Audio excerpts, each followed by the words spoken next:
Hey everybody, JJ here, back again with another Wednesday of Zoom networking. We have an unbelievable speaker with us today. She is one of the supreme rock stars in Pace Morby Sub 2 community.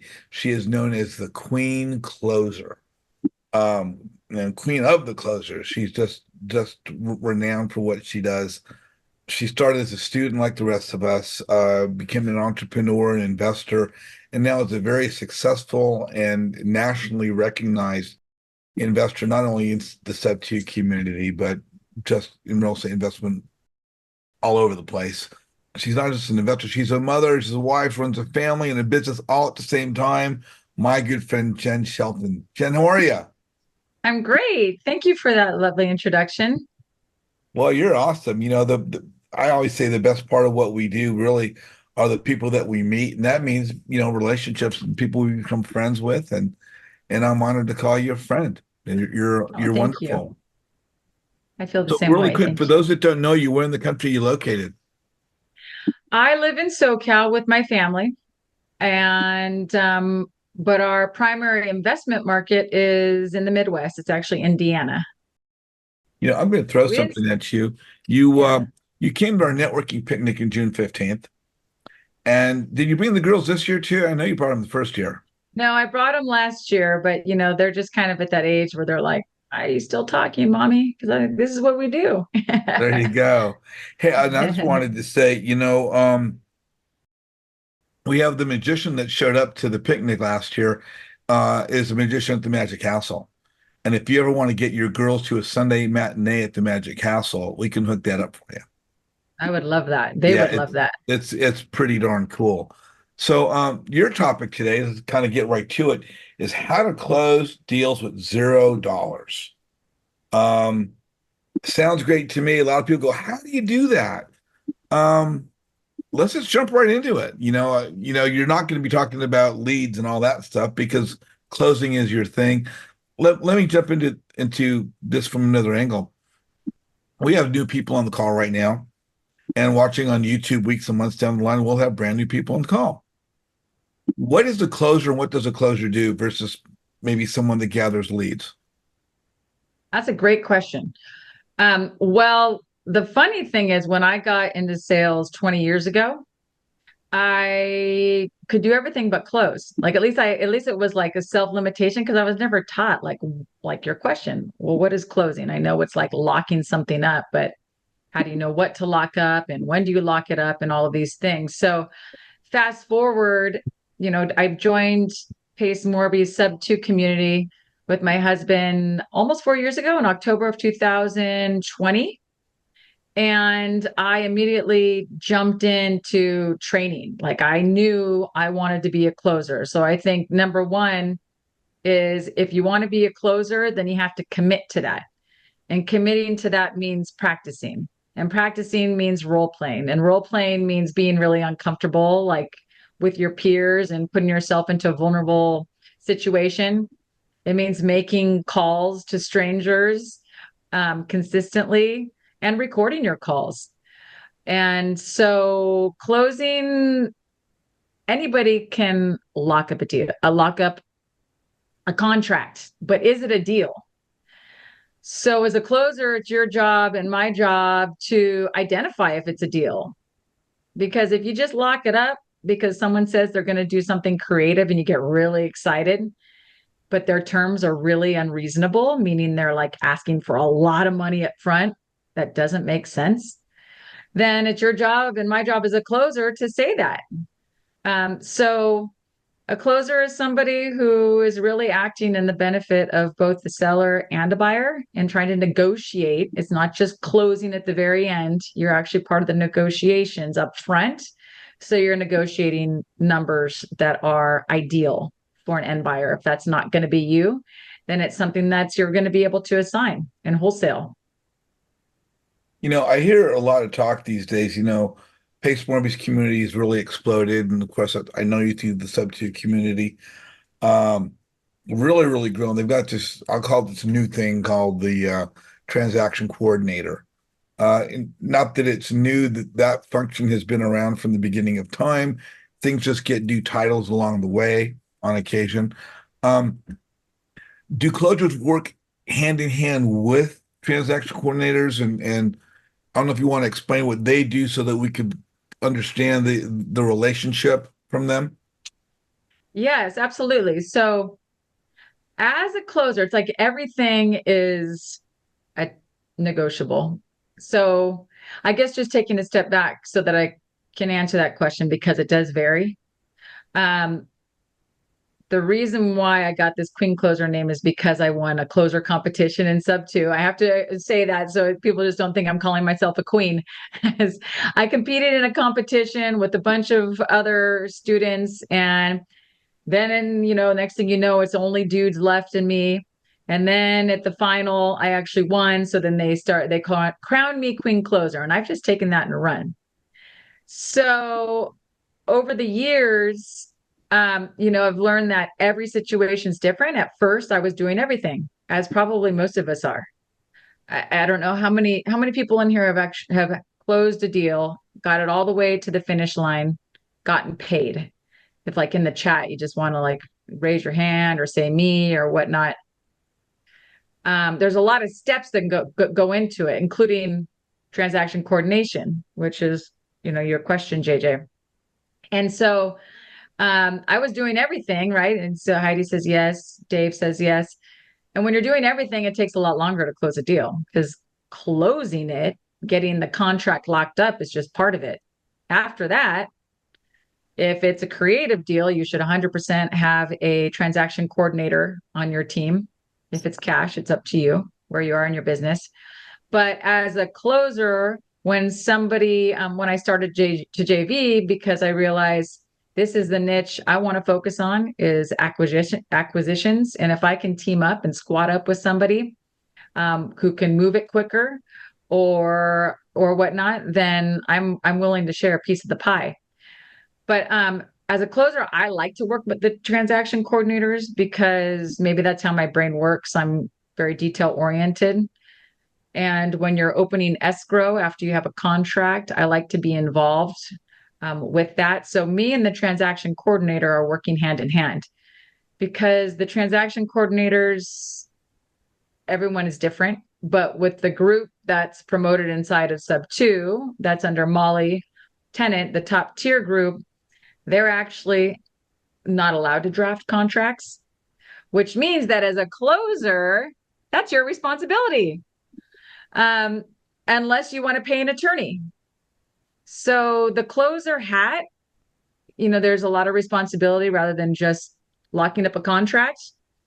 Afterward, you have to draft the contract because it's a liability for someone who's not an attorney if it's not your deal to draft the contract for you. Now, not all TCs are the same, but I like going to that group because I respect Molly and I know she really runs a tight ship. So they actually give me feedback. I'll give recommendation. How does this look? In terms of the verbiage I've used, how is this? And then they'll give me some recommendations or, ways I can tweak it or make it tighter.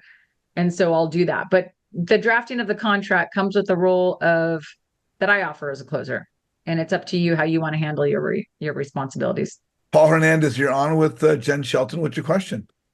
Okay, Jen, you said that you realized that you weren't a closer. Do you know specifically why that was so? And what precisely did you do to correct that? Oh, well, 20 years ago when I first got into sales, it's because I was never taught. But when I joined Sub 2, there's like a lot of training for people who want to close deals. That includes like how to close. So there's definitely like clear steps, along the way of how your conversations should go and questions to ask and how to negotiate good prices so that you're closing something and you feel confident about it. So practice, really. It's been because of the training offered. Like every morning on in the subject to community, there's something called the daily dial. And it's basically like hundreds of people join, they role play, seller calls. And so that's really the space where you can up your game and get critical feedback from people who are on the call, constructive feedback to be a better person on the phone, a better buyer and a better negotiator. We're not all born as negotiators and people being able to talk about it. It's something we have to practice, right? Absolutely. Absolutely. Did that answer your Yeah. question, Paul? Yes. Thank you very much. Okay, brother. We'll let you roll. Thank you so much. You were in other aspects of business, and of course, you got into real estate. And now you're like queen of the closers. You're renowned. Um, was it difficult to get to that? I mean, did you mean you already have some amount of people skills? Obviously, you're a businesswoman, and you can talk to people. But what were some of the hurdles that you had to go through to get to where you got to be really confident as a closer? Was it what are some of the say someone's out there right now saying, I can't talk to people. I could never do that. What That's a good question. Great question. First, it's identifying that that's what you want to do. Because when you wake up in the morning, and this is a question that Pace asked, when you wake up in the morning, are you excited to pick up the phone and start to talk to strangers? Or does it like literally give you so much anxiety you feel like you're gonna throw up? Because if it's the second one, then maybe being a closer or whatnot is not the right avatar for you. There's 30 avatars that are circling around that don't involve talking to sellers. So if it is what you want to do, then number one, it's finding a partner, a battle buddy, someone to role play sellers, like challenging sellers, how people would really be on the phone, and get comfortable being told no. And then doing it. And then what I did is, like I had mentioned, joining the daily dial, always raising my hand in front of, a large group of your peers, which is always the hardest thing to do in front of people you know. And then doing competitions, like that closer competition that I joined, even though I knew I wanted to be a closer and I was confident, I was still nervous. Doesn't mean that your nerves don't go away when you have like 500 people staring at you. It still gave me a lot of anxiety, but I knew I had to do it in order to grow and to become a better business person. So, and ever since then, I've continued to put myself in really uncomfortable situations, like competing in the closer Olympics. That was really like nerve wracking because it's easier to say no and just hide. And now that we all work from home, it's easy just to stay behind your screen in your own little bubble. But like putting yourself out there in front of strangers is nerve wracking. But I think the more you put yourself into uncomfortable situations, the thicker skin you grow. And then, you become more confident because you've completed something and you realize, okay, I can do this. What was the transition? I mean, when you first started, you weren't comfortable, but then you got there. How long do you think it really would take someone? I guess everybody's different to some extent, but do you find seeing other people coming up behind you and other people turning into closers or taking on that type of task or challenge? Is it something that I guess it's all different for every individual, right? As far as how long it takes, some people are more comfortable, some people aren't. Yeah, well, I guess that kind of to tie in the theme, because I know I said that was going to be how to close deals with $0. Is when I started, I was doing everything. We were pulling lists, we had VAs, we had a lot of money out there. We were using all our own money to do our deals, and I was doing everything. And it was expensive and it was time consuming. And I was closing deals, but was it the most effective? So what I decided to do is JV, joint venture, squat up.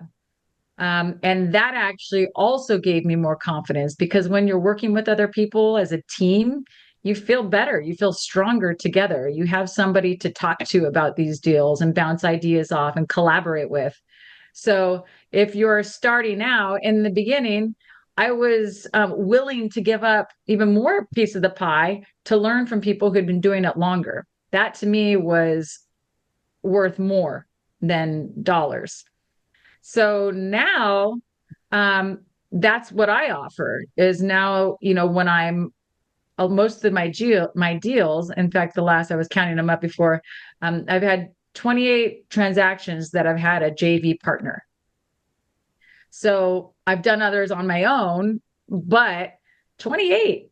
That's a lot Good number. That's a of good deals number. to have people, another person that you're sharing the piece of the pie with and you're collaborating with. So that's like 28, business relationship transactions. And in doing that, I've gained more confidence. And it's also been $0 out of my pocket because the people who I'm JVing with, most of them, not all of them, but most of them, they're people who are newer, who are out there hustling. They're making calls. They're driving for dollars. They're doing realtor outreach.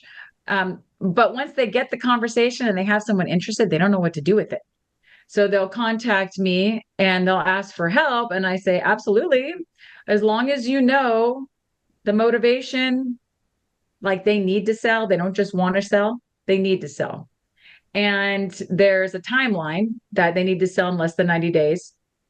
Not, oh, well, when the time's right, when I get the right offer, then I'll sell. That's not motivation. There's no urgency there. If they need to sell in less than 90 days, then I say, yes, let's JV. Let's work it out together. And then at that point, we have a conversation. Who's responsible for what? And then part of the, which means $0 that I paid for this lead. I don't have a VA. I don't have, I'm not pulling lists, which you can have a lot of success that way, but that's just not what we're doing in our business right now. And then they learn because they're a part of my calls. I record all my calls, so I share the recordings with all the conversations I have. And sometimes they're able to be on the call. They'll coordinate a call with the realtor. We'll do a three-way conversation. So it's really collaborative. And it's a great way to close deals with $0 out of pocket. It's just time and sweat equity. Doing the deal with none of your own money, but in closing, there still are costs incurred, correct? Yes, yes, and it depends if you're going to hold it or if you're going to assign it. So it depends on where the deal is, because like all of us, it's hard to say no. So when we started, we were doing a nationwide campaign. And then as we started to hone in and purchase properties in Indiana and make more relationships and build a stronger network, we just decided, okay, let's just be very specific about where we're going to hold properties or where we're going to wrap or sell on owner financing. Let's just be really specific. So yes, those are costs that we would incur. But if we're wholesaling it, if somebody brings me a lead, for instance, I have a JV partner in who came in San Antonio. I don't hold houses there, hold properties there, and he didn't want to hold it either. But we assigned it, and so all those costs were incurred by the end buyer. Heidi, you're on with Jen Shelton. What's your question? Hi, Heidi. Hey, Jen, it's so nice to meet you. Thank you for being here. Likewise. Absolutely. I think about 3 of my questions you just answered in the last segment. So thank you for that. I was going to ask you kind of where you were working, if you had a certain market, but it does sort of circle back to you are working in other markets as the closer. So can you talk a little bit about the relationship, like on the incoming side and on the dispo side? Do you, in terms of creating the contract, when someone, and I come from the lender side, so that's why my questions are pretty basic, but I am curious with the person that brings you the deal, how much are they involved in sort of kind of giving you the lowdown on this is what I have, this is what I think could be done, I think we can do this type of deal? Are they kind of giving you as much information as they can, or do you sort of look at it and underwrite it and let them know, or does it just depend on their level of experience? Yeah, a lot of it depends on what they want too.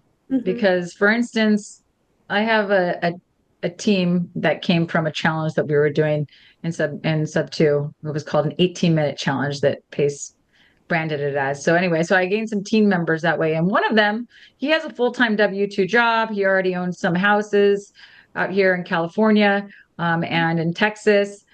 And he has his W-2 still, and he doesn't have time to be on the phone. And he doesn't really want to be on the phone, but he wants properties and he wants to generate some income. And he enjoys he enjoys the data. side of it, and he can do it at the same time. He doesn't really want to be involved. So he's basically pulling the lists, expired listings, low equity, and I am not wanting to cold call. So I have somebody who's actually in Gator who's retired, who has a lot of time, and he just wants to get his feet wet and practice, which is the best way to do that. So he's cold calling. And then as soon as he has a conversation where it's like lukewarm, then he'll pull me in and then we're doing three-way conversations. But he's building really fantastic rapport. That's the goal of the first call, is understanding where the sellers are coming from or the agents coming from. Like, why can't this house sell on market? Like, what's the challenge that the realtor is facing? How can we get them paid? Or what's the challenge that the seller has? Why didn't they go to a realtor? And then second, enough rapport that they want to have a second conversation with you. And he's doing great with that. So after that, he's like, where do I go from here? And now we're hand in hand. We're working it together. That's one example. Other people, they perhaps, like, for instance, there was a student who was newer. He had a great conversation with an experienced investor, and this guy had, 10 properties he wanted to offload, and he didn't know where to go from there. So he literally just it was more of like a referral fee. He passed it on to me. And then I negotiated it, and because he knew I had a hedge fund buyer who was buying, and specifically in that market, in packages. So from that point on, he just passed it on, and then we went from there, and I dispoed it for him also.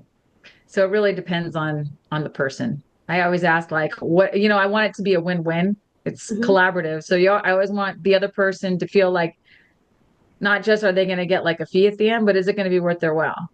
Not worth their while, but are they going to learn? Because a lot of people really want to learn too along the way. So I always say, I can involve you everything or nothing or somewhere in between. So just let me know. And you work anywhere in the country then, if someone has. As long as the person bringing the lead knows the area enough to be able to say, like, or at least can reach out to agents and get some comps, because we can all comp online, but every market is still different. Right. So for instance, in some markets, if you're comping and a mile radius might work. That seems like not that far. In markets like Chicago, Indianapolis, probably not that many people are doing deals in New York City, but let's just say, those markets are block by block. So you're having to comp within a quarter mile radius. So as long as the person is open to finding some accurate comps and numbers, and open to confirming that we have some good numbers to at least compare to, then yes. Awesome. Thank you so much for sharing. I'm relatively new to the community compared to a lot of other people. But one thing that I do love is that initially I would sometimes be kind of hesitant to have conversations about things that I wasn't that familiar with. But now, being involved in this community for a good period of time, it's so great to know that if you don't know something someone else does, or if you kind of come upon something, that there's always someone to collaborate and like win-win with you. So thank you for explaining it and making it clear for all of us. I appreciate it. Yeah, thank you for your question. Do you work for a lender, or what kind of lending do you do? I'm part of the Gator community. So okay. I'm doing mostly private money lending right now. So yeah. So you'll see me around. Talk. We're always, we're always looking for PMLs. So yes. I took a picture of your phone number. Awesome. Well, I look forward to connecting with you again. Yeah, likewise. Real quick, just to share, like, on that, what Heidi just mentioned.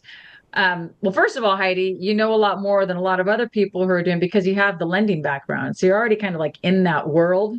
Mm-hmm. But let's just say, like, when I started Sub 2, I had zero real estate knowledge. And so do a lot of other of us. We don't know. And that's okay. Like, I always recommend a way to approach that, even sometimes I'm talking to people and I don't know the answer. I just say, that is a great question, Mr. Seller.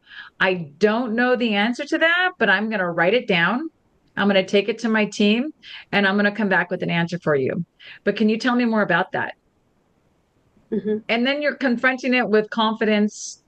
You're not, trying to make up an answer and you're not going to be backed into a corner.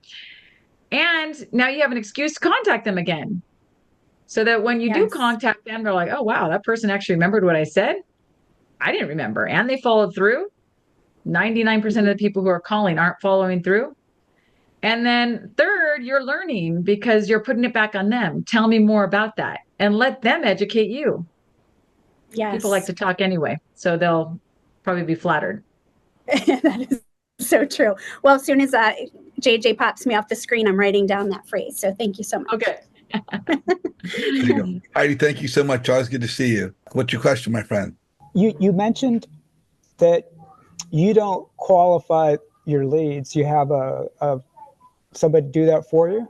I thought you were maybe going to have some tips in that area, suggestions on how to break that initial awkward moment when you first contact them, because they're not expecting anybody to really be calling.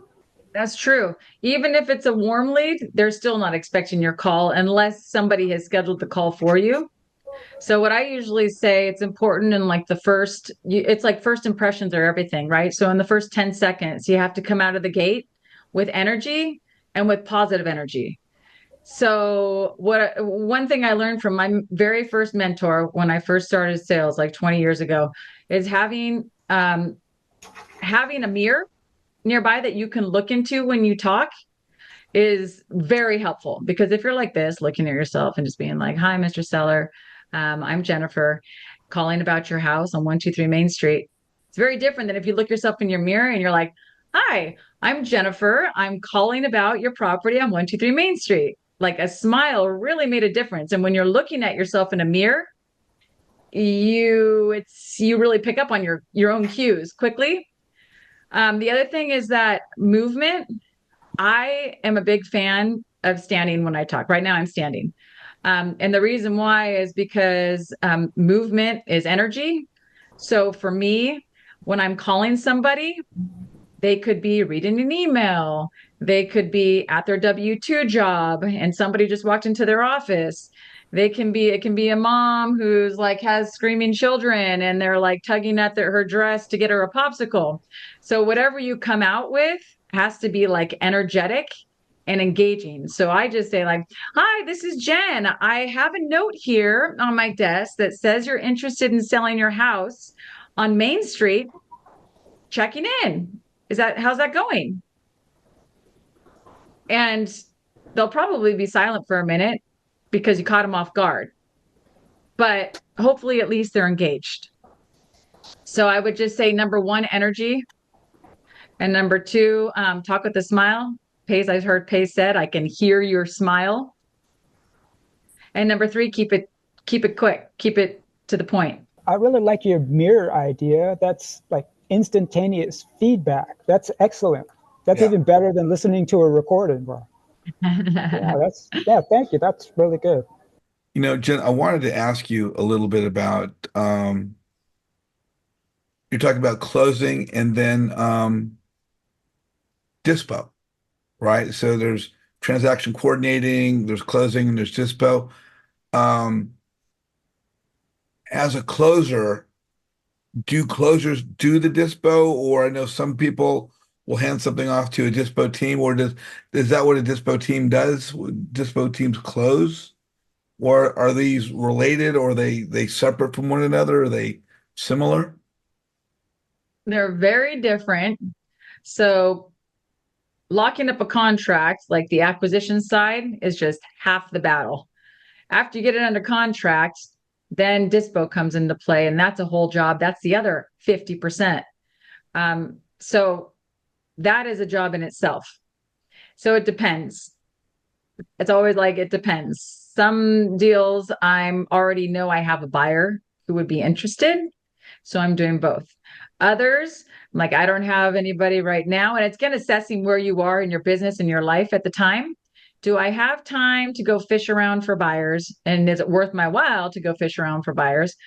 Or is it not the right time to do that? And would I rather squat up with, Heidi, because she said that she has buyers in South Carolina somewhere, and this might be worth just handing it off to her, and she's going to handle the dispo. So it really depends on the situation, but that is something that you want to be very clear about up front once you have that conversation with the JV person, is who's going to handle what, because there's lots of elements of dispo. Okay. And as you started out, and we all start out, there's acquisition, there's dispo, transaction coordinating, integrator, the visionary. When you started, did you have a clear perspective of where you were going to go? Were you doing everything yourself and then you kind of picked your specialty? How was that process for you? When we first started, the first property we ever bought was basically doing everything you shouldn't do. First of all, we were in a virtual market that we didn't know. And I was doing everything. I did everything. And it was a major fixer. It was like a full gut. So that wouldn't recommend that for your first deal ever. But it worked out. So we purchased this property for cash. We hired contractors remotely.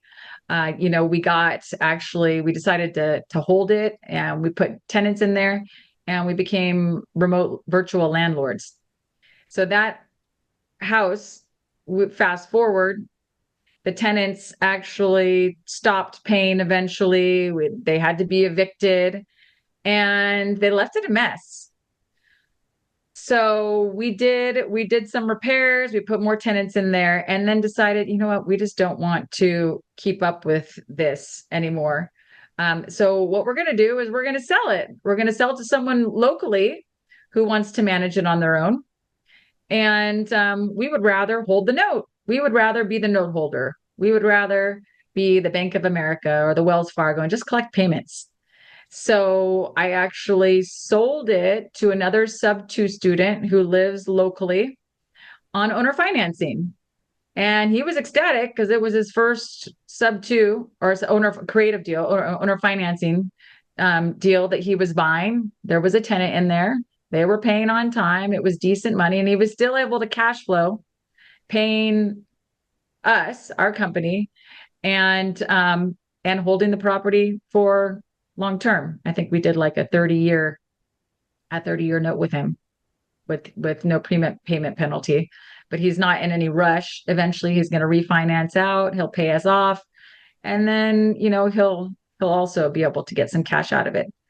So there's just so many options, with what you can do once you have a deal. But that was how I started, and now I, like I said, the majority of my deals are JV opportunities. Mostly people bringing me leads. Maybe they just have one conversation. That's it. Others, they've been working it for a while, and now they're at a standstill.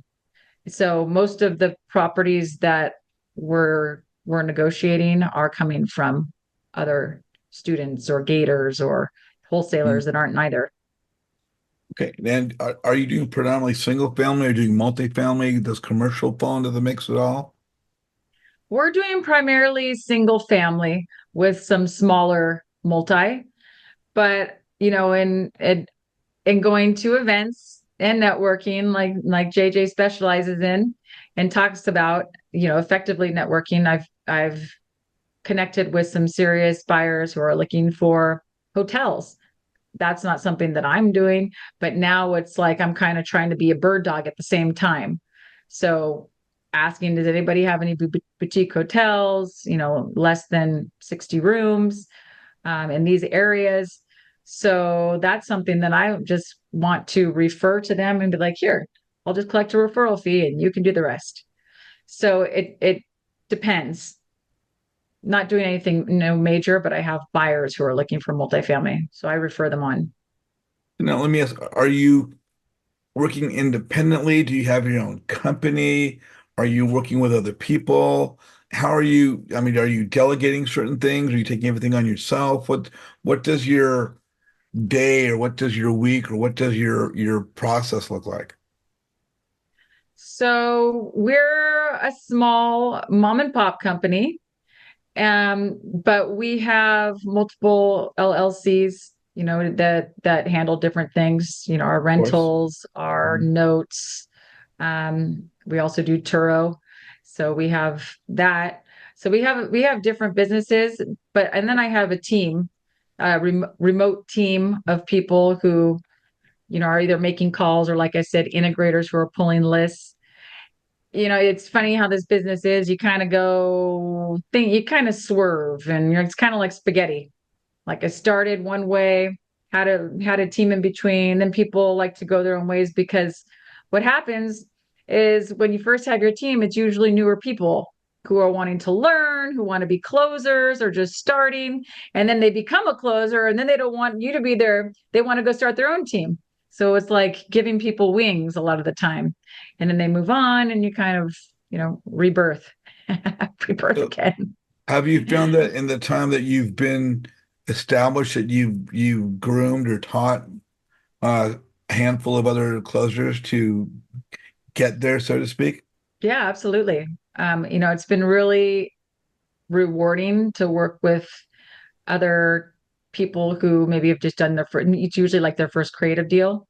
So it's exciting for them to see how it all works and pans out and closes and whatnot. So yeah, I've gotten a lot of people their first deal, which is really, what I want to keep doing, getting people their first or second deal. Because even after you get your first deal, sometimes you still you need like momentum. You still need to keep with the momentum. And so some people still need help getting their second or third deal, and that's okay. Hey, Paul, you're back with Jen. What's your question? Oh, on Dispo, I've had good luck going to meetups and finding buyers. When I actually figured out what an actual buyer investor was, a real one, it became a lot easier. You live here in California and you work in the Midwest. How do you go about finding your um, buyers? Remotely, you mean like my virtual Yes, market? Yeah. yes. Um, Conversations, referrals. My primary model has been direct to seller. I just like that's what I really love to do is talk to sellers, and I feel Yeah, like you can move them quicker to, a decision because they're usually ready if you find the right ones, which is really only 5%, by the way. If you listen to Jerry Norton, 95% of the people you talk to are going to be bad leads. They're going to be unmotivated. They're not going to be warm opportunities for you. So when you're being told no and you start to get like frustrated or like this isn't going to work out, you're not alone, and that's normal. So getting to that 5% is more challenging. And when you do, though, I've also reached out to a lot of realtors, and through realtors, they referred me to buyers. Um, Also, a lot of it's been word of mouth. A lot of it's been word of mouth, actually, Paul, remotely. So, and in the beginning, I was actually pulling, like using Privy to go look and see who else had purchased properties in the area. yeah. And so finding buyers that way. And then also posting in the groups, in the creative financing group, in JJ's group, posting who's interested because there's a lot of people out there who are looking for creative opportunities and they're just excited to get their hands on one. So that way too. Obviously, part of what you're doing, working with other people, entails building relationships, being visible, and that brings the support of your business. I was doing realtor outreach and not low equity. So that's not the only way, that's what we hear a lot about now these days with low equity and realtors, but there's still a lot of opportunities for fix and flips. So we made an offer on an on-market property that was accepted, and it had a tenant in there we purchased it. Now some of you will fall out of your seat, especially the people who live in California, but it was $47,000. If you live on the outskirts, like, on the east or west coast, then you know that that's as much as probably your car. But in the Midwest, that's how you can find houses. So this one was 47, had a tenant. They'd been there for 20 years. Of course, a year after we purchased the property, the challenge of the agent is that he was there. He didn't want to move. It needed to work because it was older if he did move. So we were able to provide a solution. A year after he stopped paying. Great. Of course he did. He's been paying for 20 years and now he stops. So then he had to be evicted. Well, now the house, he's been in it for 20 years. It needs work. So we're like, okay, we'll do the work ourselves. The contractor bids came in. It was anywhere from $45,000 to $50,000 to get it market ready and flip it. We had lenders ready to go, and then the market turned. That's when, like, if you were looking for a primary residence, it went from 2.9% to 6%. So for us to do the job, it didn't make sense financially anymore. We didn't want to put any more money into it. So we said, let's just sell it on owner financing as a handyman special. So I put no money into it. It was still needed a lot of work. We found a contractor. Again, Paul, it was word of mouth because I was getting contractors to go out there. One of the contractors said, I think I might have somebody who's interested in this. And that guy bought it as is for 85. So we made 47 to 85, almost $40,000 and did nothing. Wow. And I did nothing to it. We sold it as is. And he was ecstatic because he was Spanish speaker. This was his first house he purchased. He was a contractor by trade. He wanted a house for his family and he was looking for a fixer, someone he could go and purchase dueño a dueño, owner financing without dealing with a traditional bank because he probably couldn't be approved because he was a contractor. So it worked out for everybody. That's great. That's great. Yeah. It sounds like Oh. you've got a wealth of experience in many, many different situations. And if we had 2 or 3 more hours, we'd go through more of that, but we don't. Hey, Jen, I really want to thank you for coming on today. You brought some great gold nuggets and shared some great information with us. We've got a good number of people on the call, and I see the little pens flying, taking notes all over the place. Got 2 last questions for you. One, if people want to, contact you, they need a closer, they've got questions, they need experience, help with a deal, consulting, training, whatever it happens to be. What's the best way for people to reach you? Is it your MySpace page, your TikTok? What's the best way to reach you? Thank you I was just actually going to put that into the chat. So that's my IG, but I'm also going to, and you can see also here in my signature, but also on Facebook. You can look me up. I'm good with DMs. And so they can message you on, of course, I'm following you on Instagram. They can message you on your Instagram, or they can come and message you on Facebook as well. Last question, kind of a 2-part question. There's so many education programs out there teaching short sales, wholesaling, creative finance, funding, everything in the world.